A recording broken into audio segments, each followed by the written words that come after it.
Good morning students, कैसे हैं आप सब लोग? अच्छे होंगे, पढ़ाई भी अच्छी चल रही होगी और तो आपको कंटिन्यू ऑनलाइन वीडियो वगैरह और आपकी पढ़ाई की जितनी भी सामग्री हो आप आराम से मिल रही होगी। आज हम कक्षा 10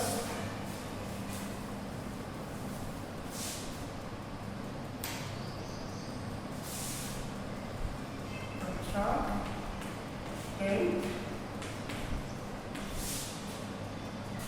एसएसटी सामाजिक विज्ञान अध्याय 2 संवाद।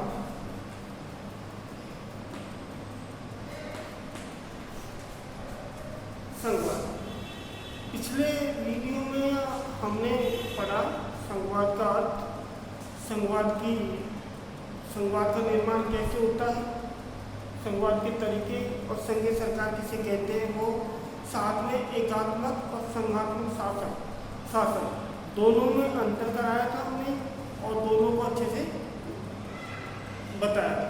तो मैं समझता हूँ आपको समझ आया होगा। आज हम आपको बताएंगे संवाद की विशेषताएं। संवाद की विशेषताएं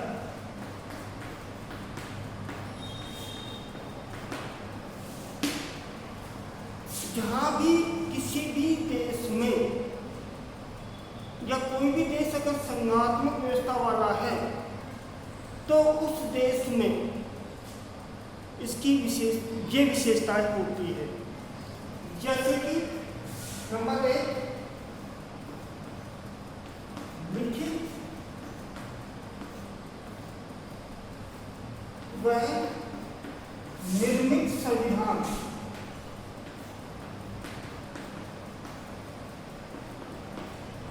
लिखित व निर्मित संविधान। नंबर 2 दोहरी नागरिकता।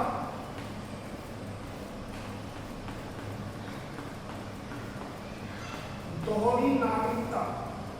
नंबर 3 स्वतंत्र व निष्पक्ष न्यायपालिका।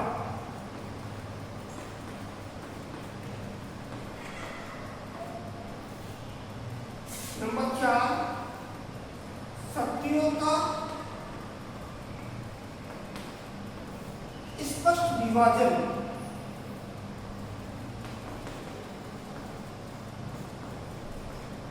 शक्तियों का स्पष्ट विभाजन। नंबर 5 दोहरी सरकार या दो प्रकार की सरकार।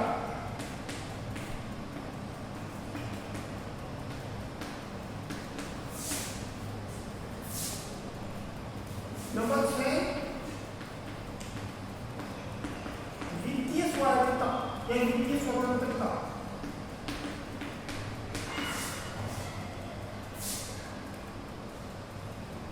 नंबर 7 मौलिक अधिकारों का प्रावधान।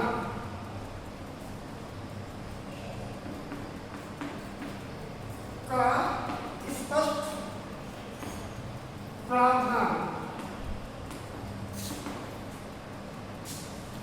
ये 7 प्रकार की विशेषताएं होती है। जो भी संघीय या संघात्मक व्यवस्था वाला देश होता है उसमें 7 प्रकार की विशेषताएं होती है। ये तो कंपलसरी है। भारत की इसकी विपरीत स्थिति है। अब हम एक एक की बात कर लेते हैं। पहले कर लेते हैं हम लिखित और निर्मित संविधान।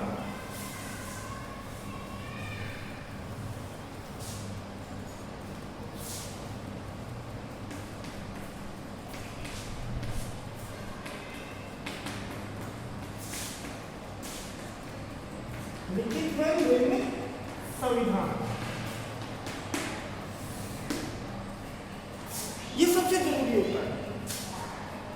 अब ये क्यों जरूरी होता है कि जो भी संघीय संघात्मक शासन व्यवस्था है उसमें शक्तियां बटी हुई होती है। शक्तियां कहां से बटी हुई होती है?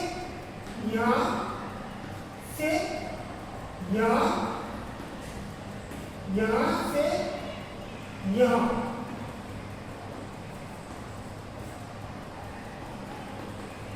उसी तरह से नियंत्रण में शक्तियां बटी हुई होती है। तो कोई भी सरकार अपने अधिकार क्षेत्रों का उल्लंघन ना करे या अपनी शक्तियों का दुरुपयोग ना करे, इसलिए संविधान में पहले ही सब कुछ लिखा जाता है, स्पष्ट रूप से लिखा जाता है कि केंद्र सरकार की ये शक्तियां हैं, राज्य सरकार की ये शक्तियां हैं, स्थानीय सरकार को ये शक्तियां हैं। सब शक्तियों को स्पष्ट रूप से दी जाती है ताकि किसी भी प्रकार की या कोई भी स्तर की सरकार अपने अधिकार क्षेत्रों का दुरुपयोग ना करे। मान लो अगर लिखित नहीं होगा तो केंद्र सरकार अपने अधिकार का दुरुपयोग कर सकती है कि आप बताओ कहाँ लिखा हुआ है, नहीं लिखा है ना, तो ये मेरे अधिकार क्षेत्र में आता है तो मैं करूंगा, ऐसा हो सकता है। तो उस चीज को रोकने के लिए या तानाशाही प्रवृत्ति को रोकने के लिए लिखित संविधान होता है जिसमें एक एक चीज बहुत आसानी से सारी चीजें लिखी गई होती है कि केंद्र सरकार को ये शक्तियां प्राप्त है, इन क्षेत्रों में प्राप्त है, राज्य सरकारों को इन क्षेत्रों में शक्तियां प्राप्त है और स्थानीय सरकार को निम्न शक्तियां प्राप्त है। ये हो जाता है। तो सबसे पहली विशेषता क्या निकल के आई? लिखित और निर्मित संविधान, मतलब खुद लोगों ने बनाया होता है, उसे हम निर्मित संविधान बोलते हैं। एक तो अब जैसे ब्रिटेन का है अलिखित संविधान है तो वो संघात्मक शासन व्यवस्था नहीं है। अमेरिका का है लिखित संविधान है तो वो संघात्मक शासन व्यवस्था है। संघात्मक शासन व्यवस्था में सबसे महत्वपूर्ण चीज होती है लिखित संविधान होना चाहिए। क्यों होना चाहिए? कि दोनों या तीनों स्तरों की सरकार अपने अपने अधिकार क्षेत्रों में रहकर कार्य करे और वो अपने अधिकार क्षेत्र से बाहर जाकर कार्य ना करे, इसलिए उन पर अंकुश रखने के लिए संविधान में सभी की शक्तियों को स्पष्ट रूप से लिख दिया जाता है। ठीक है। नंबर 2,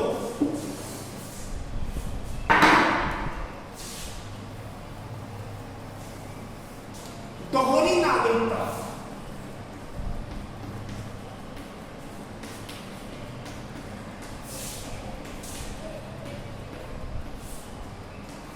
दोहरी नागरिकता, पहले तो सबसे पहले हम ये समझें कि नागरिकता क्या है। किसी भी देश के निवासी होने के नाते उस देश द्वारा उस व्यक्ति को जो मौलिक अधिकार प्रदान किए जाते हैं उनका संरक्षण किया जाता है, वो नागरिकता कहलाती है। ठीक है। जैसे कि हम भारतीय तो हमें मौलिक अधिकार प्राप्त है संविधान द्वारा और सरकार द्वारा। सरकार संविधान ने हमें मौलिक अधिकार दिए, उन मौलिक अधिकारों की रक्षा करना सरकार का दायित्व है। हम भारतीय, ये हमारी नागरिकता है। तो यह दोहरी नागरिकता का मतलब है कि जैसे कि अमेरिका है तो अमेरिका में 50 राज्य हैं। कितने राज्य हैं? 50 राज्य।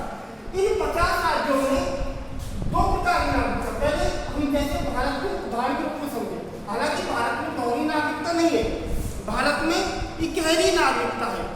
तो वो भी समझ लो कैसे कि ये भारत है और भारत के वर्तमान में 28 राज्य हैं। तो अगर कोई भी दोहरी नागरिकता हो, कोई भी व्यक्ति जैसे राजस्थान का है तो उसकी पहली नागरिकता होगी राजस्थानी। अभी अपन कोई भी फॉर्म लगाते हैं तो उसमें नागरिकता वाला संबंध कॉलम आता है, उसमें हम क्या लिखते हैं? आई एम इंडियन, भारतीयता। क्या लिखते हैं? भारतीयता। नॉट राजस्थानी, महाराष्ट्री, गुजराती, पंजाबी, ऐसा नहीं लिखते ना। क्या लिखते हैं? भारतीयता। तो ये क्या है? नागरिकता। हम किस देश के निवासी हैं? भारत के। तो यहाँ नागरिकता एक होगी। दूसरी ओर अमेरिका में क्या होता है? अमेरिका में दोहरी नागरिकता है। वो अमेरिकन नागरिक होने के साथ साथ राज्य के नागरिक भी होते हैं। क्या होते हैं? राज्य के नागरिक भी होते हैं। अब यहाँ समझो कि जैसे अगर भारत में दोहरी नागरिकता होती तो हम क्या होते? तो पहले हम राजस्थानी होते और फिर हम भारतीय होते, फिर हम क्या होते? भारतीय होते। पहले राजस्थानी होते फिर भारतीय होते। ये होती है दोहरी नागरिकता कि एक व्यक्ति एक राज्य का नागरिक होने के साथ साथ देश का नागरिक भी होता है, उसे हम कहते हैं दोहरी नागरिकता।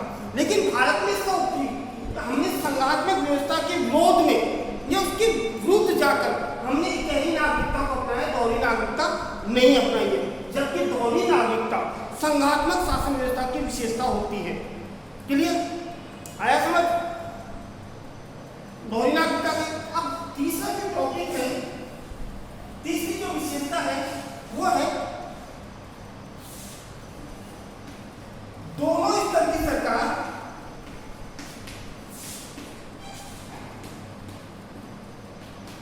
एक ही नागरिक समूह पर शासन करती है। एक ही नागरिक समूह पर शासन करती है।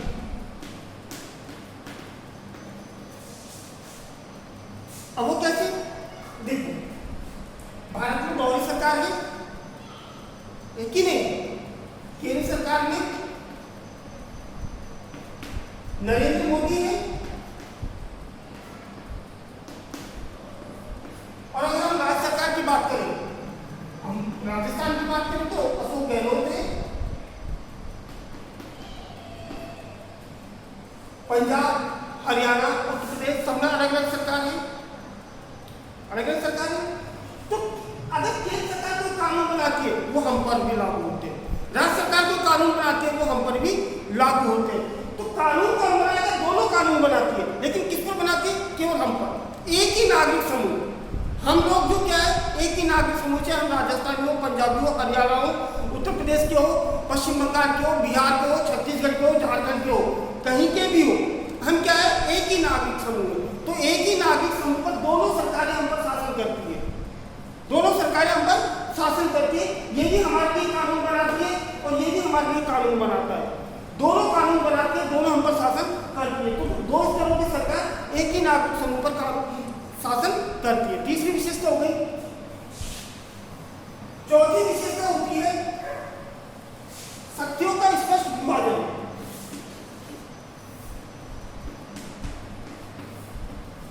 शक्तियों का स्पष्ट विभाजन।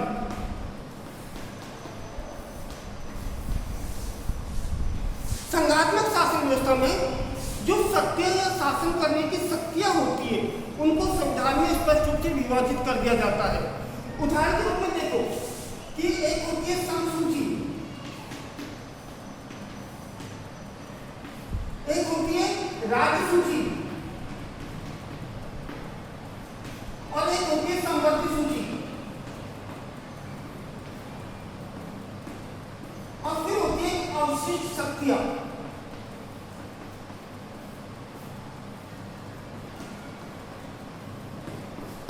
चार प्रकार की शक्तियां होती है।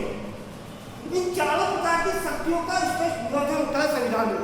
हम भारतीय संविधान की बात करें तो भारतीय संविधान की भाग 2 में अनुसूची 7 में शक्तियों का स्पष्ट रूप से विभाजन किया गया है। अनुसूची 7 में शक्तियों का स्पष्ट विभाजन किया गया है। कैसे? अनुसूची का मतलब ऐसे विषय जिन पर कानून बनाने का अधिकार केंद्र सरकार को प्राप्त होता हो उसे हम संसूची कहते हैं। ऐसे विषय जिन पर कानून बनाने का अधिकार और उनमें संशोधन करने का अधिकार केवल और केवल केंद्र सरकार को प्राप्त होता हो उसे हम बोलते हैं संसूची। अगर हम भारत की बात करें तो भारत में इसमें 97 पहले विषय थे, वर्तमान में 100 विषय हैं। जैसे कि बैंकिंग, रेलवे, मुद्रा, विदेशी व्यापार, ऐसे जो विषय उन पर कानून कौन बनाएगा? केंद्र सरकार। उन पर कानून कौन बनाएगा? केंद्र सरकार। राजनीति, ऐसे विषय जिन पर कानून बनाने का अधिकार राज्य सरकार को प्राप्त होता हो लेकिन विशेष राज्य सरकार की अनुमति से केंद्र सरकार के ऊपर कानून बना सकती है, उन्हें अपन बोलते हैं राजसूची। राजसूची इसमें अगर पहले भारत की बात करें तो पहले इसमें 66 विषय थे, वर्तमान में 62 विषय है। वर्तमान में कितने हैं? 62, कम कर दिए।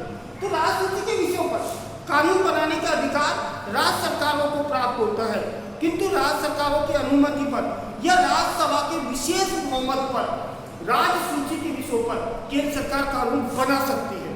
भारत की बात करें केंद्र सरकार कानून बना सकती है। इसके बाद में ज्यादा डिटेल तो आपको आगे बताएंगे थोड़ा सा। संवर्ती सूची, ऐसे विषय जिन पर कानून बनाने का अधिकार केंद्र सरकार के साथ साथ राज्य सरकार को भी प्राप्त होता हो वो कहलाती है।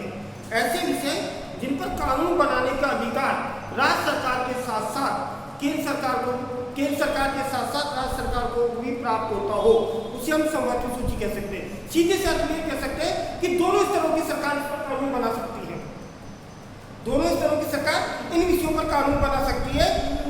पहले इसमें 47 विषय थे, वर्तमान में इसमें 52 विषय है, जैसे कि शिक्षा, वन और वन्य जीव, दहेज, तलाक, उत्तराधिकार, ऐसे विषय जो है उन पर कानून बनाने दोनों सरकार कानून बना सकती है। एक है अवशिष्ट शक्तियां। अब ये क्या है कि उपरोक्त ऐसे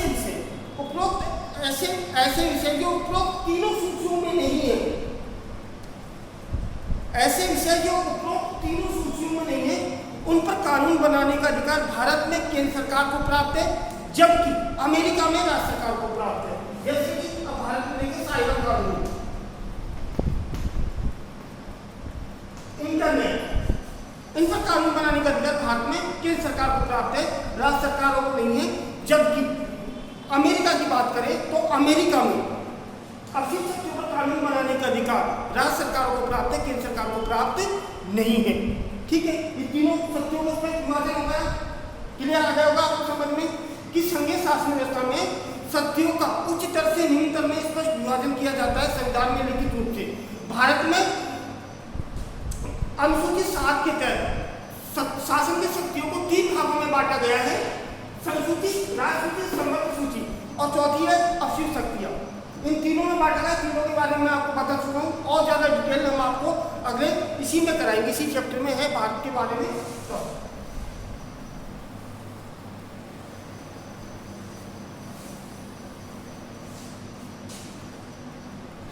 नंबर 5, स्वतंत्र एवं निष्पक्ष न्यायपालिका।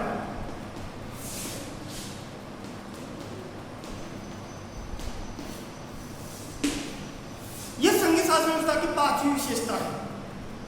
इसमें क्या है, पहले तो हम इसको समझें, स्वतंत्र न्यायपालिका का, स्वतंत्र न्यायपालिका का यह होता है कि जहां न्यायपालिका के कार्यों में कार्यपालिका और व्यवस्थापिका का हस्तक्षेप न हो, जहां न्यायपालिका के कार्यों में कार्यपालिका और व्यवस्थापिका का हस्तक्षेप न हो, उसे अपन बोलते हैं स्वतंत्र न्यायपालिका। क्या बोलते हैं? स्वतंत्र न्यायपालिका। और निष्पक्ष मतलब कार्य न्यायपालिका जो है वो बिना किसी भेदभाव के सभी नागरिक समूह और केंद्र सरकार राज्य सरकार के मध्य के विवादों को सुलझाए, उसे बोलते हैं अपन निष्पक्ष। तो दोनों का आपको समझ आया, स्वतंत्र निष्पक्ष न्यायपालिका।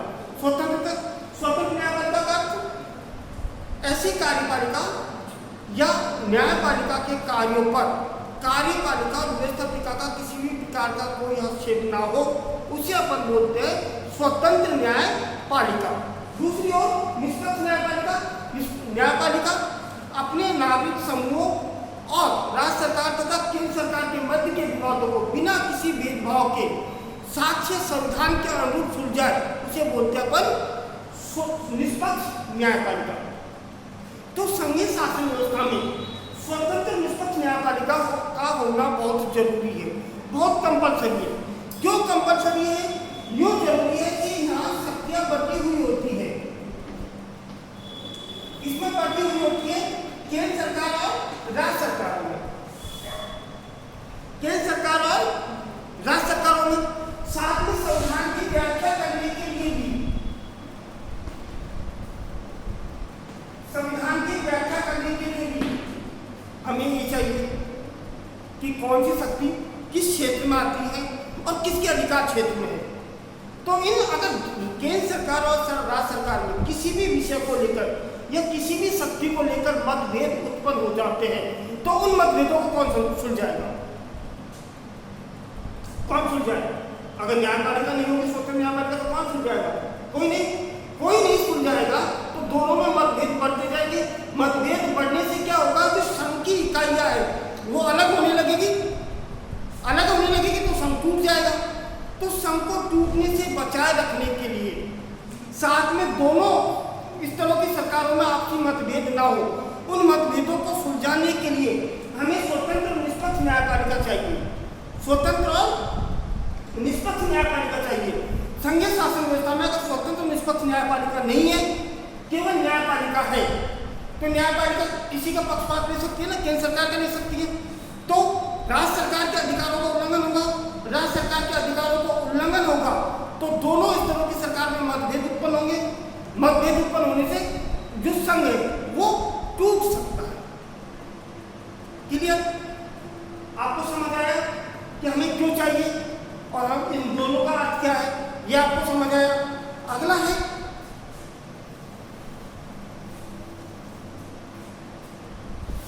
वित्तीय स्वायत्तता।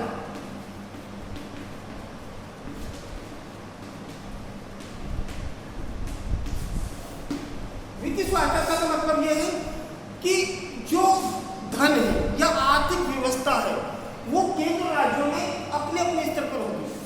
कुछ कर केंद्र सरकार वसूल करेगी, उनमें से राज्य सरकारों को हिस्सा होगा।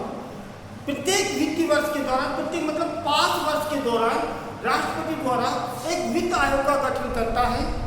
वो वित्त आयोग ये देखता है कि राज्य सरकार किस राज्य सरकार से कितने पैसे आए और उसमें से उसको कितना पैसा देना है, क्योंकि पैसे के बिना तो ना राज्य सरकार चल सकती है ना केंद्र सरकार चल सकती है। तो हम लोगों से जो भी टैक्स वसूला जाता है उन दोनों में विभाजन कैसे होगा उसका निर्धारण ये वित्तीय स्वायत्तता, मतलब अपने अपने क्षेत्र में वो स्वतंत्र होंगे। ठीक है। और मौलिक अधिकारों का प्रावधान,